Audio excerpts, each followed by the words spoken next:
Hi and welcome to the high priestess tarot. आप सब लोगों का बहुत ज़्यादा स्वागत है। आई होप आप सब खुश हो, हेल्दी हो, अपना ख्याल रख रहे हो।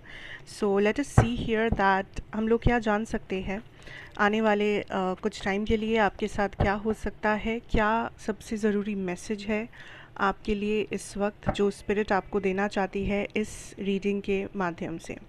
एंड ये एक बहुत ही जनरल सा रीडिंग होगा गाइस, जितना रेजोनेट करे आपको उतना ही लेना है। एंड हम लोग देखेंगे दैट व्हाट इज़ कमिंग। मेरे बारे में सारा कुछ इन्फॉर्मेशन आपको नीचे डिस्क्रिप्शन बॉक्स में दिया हुआ मिलेगा, आप चाहे तो जाकर देख सकते हैं।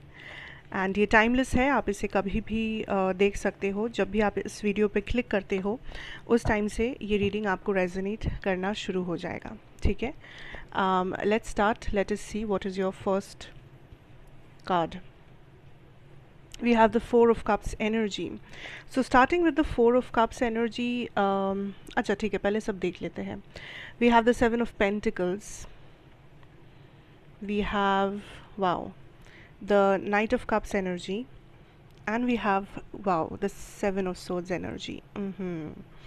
आपको जो इस टाइम पे लाइफ में कुछ दिनों के अंदर, कुछ टाइम के अंदर, 24 घंटे के अंदर कुछ चीज़ें आपको बहुत ज़्यादा कन्विंसिंग लग सकता है, बट रियलिटी में कन्विंसिंग नहीं है वो चीज़ें।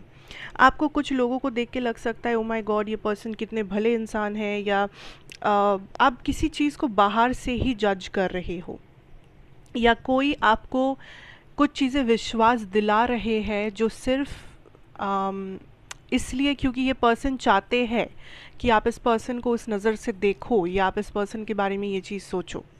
तो यहाँ पे किसी टाइप का मास्क पहनकर कोई खड़े है जिसका असलियत आपको नहीं पता, या आप अंदाज़ा नहीं लगा पा रहे हो, क्योंकि ये पर्सन बाहर से आपको जो दिखा रहे हैं वो बहुत ही खूबसूरत कुछ है, बहुत ही स्वीट, बहुत ही सिंपल, बहुत ही लविंग कुछ है। एंड ये भी एक चीज़ है कि अगर ये कोई इंसान के बारे में नहीं है तो एटलीस्ट आप जो भी देखो या जो भी आपको डिसीजन लेने के लिए जो भी चीज़ें आपको ज़रूरी लगे लाइफ में इस टाइम पे, हमेशा एक बार डबल चेक कर लेना, क्योंकि आप ज़्यादातर चीज़ों को बहुत ज़्यादा ऊपरी नज़र से देख रहे हो। बाहर से कैसा दिखता है, बाहर से क्या हो रहा है, बाहर से क्या चीज़ है, आप इस तरह चीज़ों को देख रहे हो एंड इस तरह चीज़ों को जज कर रहे हो। बट यूनिवर्स इज़ लाइक कि आप डेप्थ में जाकर देखो, क्योंकि हमेशा जो दिखता है वो होता नहीं है, you know. So you need to keep that in mind कि आप जो देख रहे हो, जो सुन रहे हो, बस वही सच है और एकमात्र सच है, ये ज़रूरी बिल्कुल भी नहीं है। I can also see here that recently कुछ लोगों को किसी पास्ट सिचुएशन के बारे में बहुत ज़्यादा क्यूरियोसिटी हो रही है, या आपको किसी पास्ट पर्सन के बारे में जानने के लिए बहुत ज़्यादा आप बेचैन हो रहे हो, या आपको सपने आ रहे हैं किसी पास्ट रिलेशनशिप, किसी पास्ट फ्रेंडशिप, या कोई ऐसा इवेंट, कोई ऐसा घटना जो पास्ट में घटा है आपके लाइफ में। अगर आपको ऐसा मन नहीं कर रहा है तो कोई और है यहाँ पर जिनको आप बहुत ज़्यादा याद आ रहे हो। ये पर्सन आपके सपने देख रहे हो, ये पर्सन आपके आपसे जुड़ना चाहते हैं कहीं पर, लेकिन ये एक ऐसे पर्सन है जिन्हें आप पास्ट में भी इन्होंने आपका ट्रस्ट ब्रेक किया होगा, या कहीं ना कहीं आपको लगा है कि ये पर्सन वर्थ इट नहीं है, ये मुझे डिज़र्व नहीं करते हैं। सो ये जो भी ये इंसान है, ये आपके फ्रेंड थे, आपके पार्टनर थे, आपके रिलेटिव थे, जो भी ये इंसान थे आपके पास्ट में, फ़िलहाल आप लोग बिल्कुल भी नो कांटेक्ट में हो, ये इंसान फिर से कुछ एक्शन ले सकते हैं, या फिर से इनसे आपको कोई कम्युनिकेशन मिल सकती है। लेकिन ये याद रखना कि इस पर्सन को आप बस देखते ही या सुनते ही ट्रस्ट मत करना, बिकॉज़ ये जो पर्सन है, यूनिवर्स साफ साफ आपको कह रहे हैं कि ये ट्रस्ट वर्दी नहीं है। ये पहले भी इस चीज़ को प्रूव कर चुके हैं आपके सामने, और ये फिर से बार बार करेंगे। जितना बार आप काइंड ऑफ इन्हें ट्रस्ट करने जाओगे, उतना बार ये प्रूव करेंगे कि ये ट्रस्ट वर्दी नहीं है, क्योंकि पास्ट में कुछ ना कुछ हुआ था, कोई बड़ा घटना, बड़ा इवेंट हुआ था जिसके लिए ये ब्रेक अप या ये सेपरेशन या ये फ्रेंडशिप का टूटना, जो कुछ भी हुआ रहेगा। ओके, अनदर थिंग इज़ कि universe is kind of telling you that आपका करियर, आपका मनी, आपका फाइनेंस पहले से थोड़ा सा बेटर होगा। ठीक है, क्योंकि आई कैन सी आने वाले कुछ टाइम में करियर में बहुत ज़्यादा टाइम, एफर्ट, एनर्जी इन्वेस्ट कर रहे हो, जिसके फलस्वरूप आपको बेटरमेंट, इम्प्रूवमेंट नज़र आएगा। स्पेशली फिनेंशियल स्ट्रगल्स, जिन लोग फिनेंशियल स्ट्रगल्स के थ्रू जा रहे हो, पैसों की दिक्कत है या आपको बहुत ज़्यादा आपके ऊपर फिनेंशियल रिस्पॉन्सिबिलिटीज़ है, आई कैन सी आप काफ़ी अच्छे से चीज़ों को बैलेंस आउट कर रहे हो, फाइनली बैलेंस में आप जा रहे हो, फाइनली चीज़ें आपको लग रहा है कि हाँ चलो मेरे कंट्रोल में है, चीज़ें कंट्रोल के बाहर नहीं है, इतना भी मेस्ड अप सिचुएशन नहीं है पहले जितना।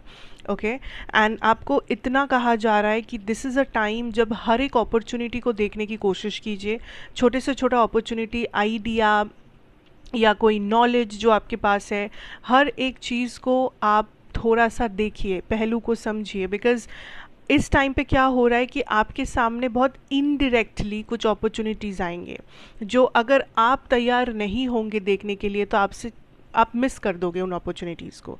तो आपको ये कहा जा रहा है कि एक तो करियर में बहुत ज़्यादा फोकस कीजिए, फाइनेंशियल सिचुएशन में फोकस कीजिए, हर एक अपॉर्चुनिटी और आइडिया को इक्वली इम्पोर्टेंट समझिए और उस हिसाब से एक्शन लीजिए, because something good is coming. आपके करियर में कुछ इम्प्रूवमेंट या कुछ तो बेटरमेंट आपके लिए आ रहा है, उसे स्वीकारना बहुत ज़रूरी है, उसके लिए तैयार रहना बहुत ज़रूरी है।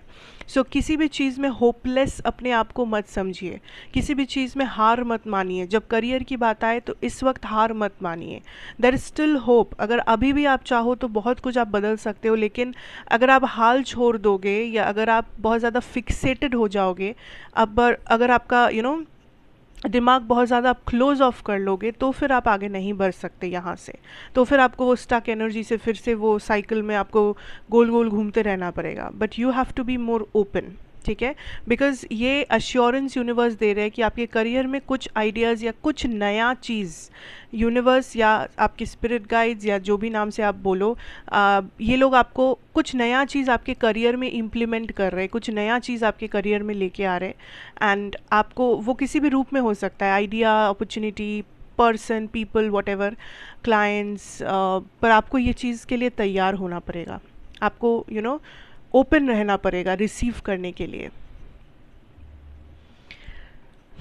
आई कैन ऑल्सो सी कि आपकी एनर्जी आने वाले कुछ दिनों में ओवरऑल पॉजिटिव है एंड आप सबको इक्वली ट्रीट कर रहे हो, जो मैं कहूँगी अच्छी बात है। लाइक आप एक्चुअली उतना ज़्यादा दिमाग नहीं लगा रहे हो कि कौन कैसा है, क्या है, नहीं है। आप बहुत ज़्यादा फोकस्ड हो अपने ऊपर और आपके आसपास जो भी आ रहे हैं आपके कांटेक्ट में, आप उसे बहुत ही प्यार से, बहुत ही अच्छे से, बहुत ही बैलेंस्ड तरीके से ट्रीट कर रहे हो। बहुत ही लोग आपके बारे में सिर्फ अच्छा बोल रहे हैं आने वाले कुछ टाइम पे, which is a very good thing. आपकी एनर्जी, आपका बिहेवियर, आपका माइंडसेट बहुत ज़्यादा स्टेबल है, मैं कहूँगी, ठीक है, बहुत स्टेबल है। तो आपके आसपास के लोग भी उसे अप्रिशिएट करेंगे या आपको किसी चीज़ में ओवरऑल आपको किसी चीज़ में अप्रिसिएशन मिलेगा, वॉट एवर दैट इज़। तो कोई भी चीज़ आप मन से करना चाहते हो, this is the time, do it. और एक बहुत ही ओपन माइंड रखिए, बहुत ही फ्लेक्सिबल रहिए एंड किसी भी चीज़ को दिल से लेने की, दिल पे लगाने की ज़रूरत नहीं है। हर एक चीज़ में बहुत से पहलू हो सकते हैं, तो हर एक पहलू को समझिए, उसके बाद ही डिसीजन लीजिए, जजमेंट लीजिए, उससे पहले नहीं। किसी भी चीज़ को फेस वैल्यू पे नहीं लेना है कि ये ऐसा दिख रहा है, ये ऐसा दिख रही है, वो ऐसा बोल रहा है तो ऐसा ही है, ज़रूरी नहीं है। ओके, एंड जो पास्ट पर्सन है, अगर आप ये इंसान हो जिन्हें मन है पास्ट में जाने की, किसी से मिलने की, what ever it is, past अभी भी आपके माइंड में है, तो यूनिवर्स क्लियरली बोल रहे कि it is time to move on, because ये पर्सन ट्रस्टवर्दी नहीं है या ये सिचुएशन ट्रस्टवर्दी नहीं है या आपके फेवर में नहीं है, या फिर अगर ये कोई और है जो वापस आना चाहते हैं, तो जब ये आए प्लीज़ बी केयरफुल दैट आप समझ रहे हो कि रियलिटी क्या है आप दोनों के बीच में। सो फ़िलहाल आज के लिए इतना ही, थैंक यू सो मच। मैं और एक रीडिंग लेके आना चाहूँगी आने वाले कुछ दिनों में, दैट इज़ एंजल नंबर्स, क्योंकि मुझे खुद एंजल नंबर्स दिखने लगे हैं सडनली कल से एंड मुझे खुद भी रीडिंग करना था, तो आई थॉट कि क्यों ना ये चैनल पे किया जाए, ताकि मे बी ऐसे बहुत से लोग हो सकते हैं। सो कमेंट्स में मुझे ज़रूर बताइएगा कि किस किस को एंजल नंबर्स दिख रहे हैं मेरे तरह, एंड आई डोंट नो, मुझे 111 कल से हज़ारों बार आई थिंक दिख चुका है, but anyways let's see what happens. पहले तो this is the energy of the next few days. And again ये जनरल रीडिंग है, जितना रेजोनेट करे उतना ही लीजिए। Don't force messages on yourself and take care, have a good time ahead, God bless you all. मैं आपसे फिर मिलूंगी एक और रीडिंग के साथ। Till then take care and good bye.